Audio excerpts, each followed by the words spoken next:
Welcome back, friends. Today, we are diving into the shadowy origins of one of the most enduring monsters in human imagination, the vampire.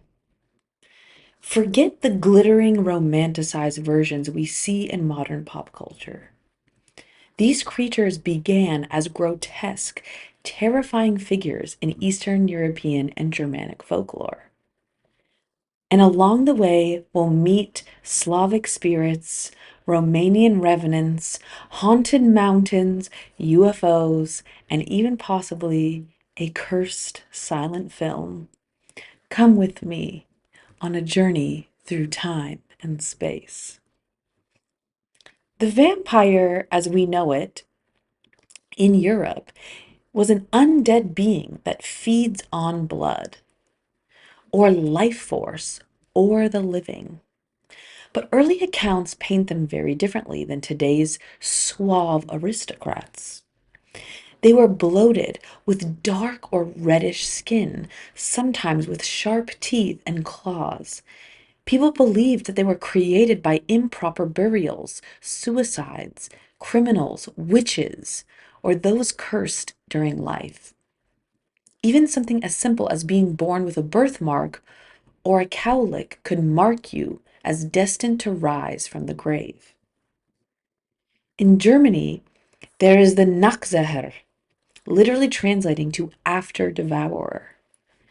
These vampires were said to chew on their own burial shrouds underground, which somebody harmed their family through sympathetic magic. To stop this, villagers would place stones or coins in the mouths of the dead. And then there were the Druden.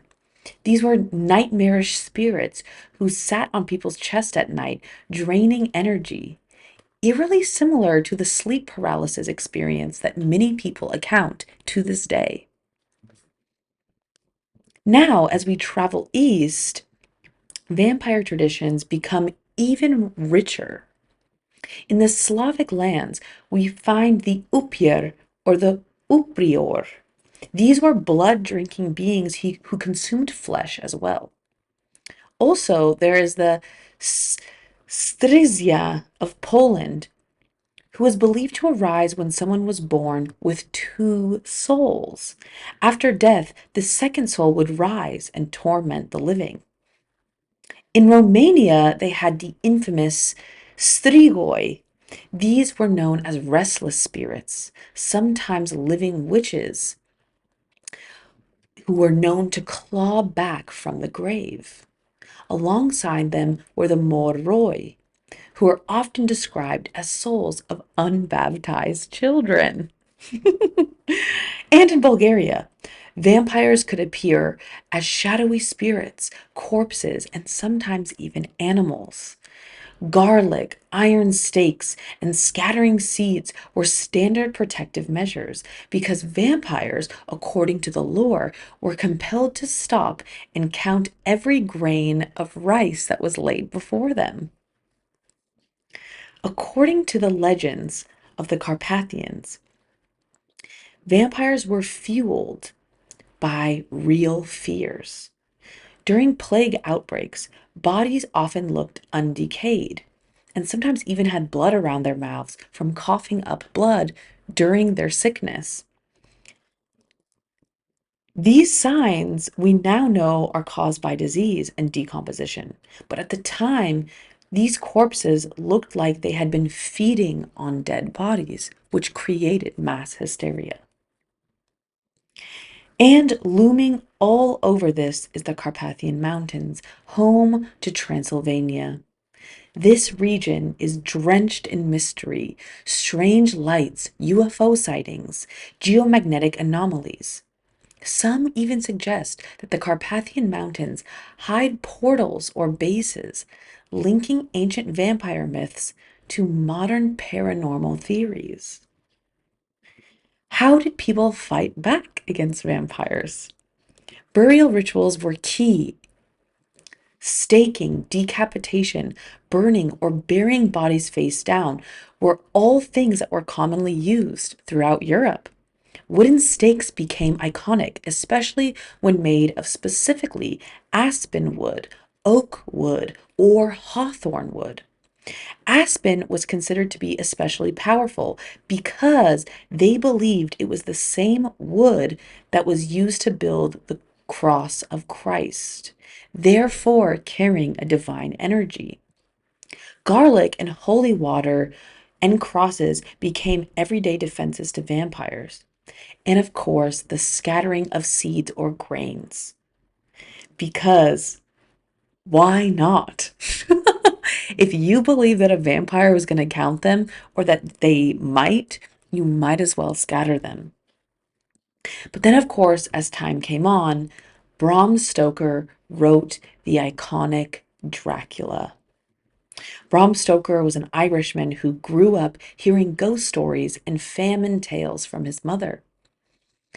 He may have drawn on Irish legends, such as the Dírgedu, which is a blood-sucking woman, and the Abhartach, which is a dwarf chieftain who rose from the grave in Irish folklore. But Stoker also borrowed the name Dracula from Vlad III, the infamous Wallachian prince known as Vlad the Impaler. Vlad was no vampire, but his brutality and his ties to the Order of the Dragon gave Stoker the perfect inspiration. In real life, Vlad was a Christian crusader. In fact, Dracula became the ultimate anti-Christian, repelled by crosses and holy water. The legend continued on screen with the 1922 silent film Nosferatu. Max Schreck's performance as Count Orlok was so chilling that rumors spread that he was in fact a real vampire. His name even means fright in German. He rarely broke character, unnerving his castmates, and misfortunes around the film were rampant. There was crew illnesses, bankruptcy of the studio, and even a cinema fire. This fed into the idea of a Nosferatu curse. The story was so wild that in the year 2000, there was a film that was released known as Shadow of the Vampire, which imagined Schreck as a literal vampire hired by the director. If you haven't seen it, check it out. It's wild. And Willem Dafoe plays the role of Nosferatu.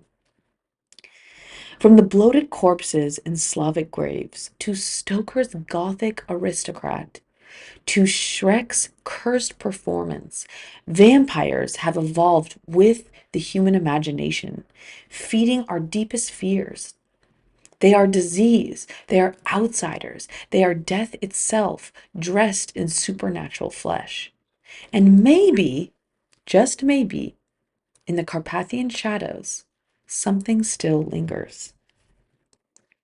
If you enjoyed if you enjoyed this taste into vampire lore, don't forget to like and subscribe and let me know in the comments what your favorite version of vampires are.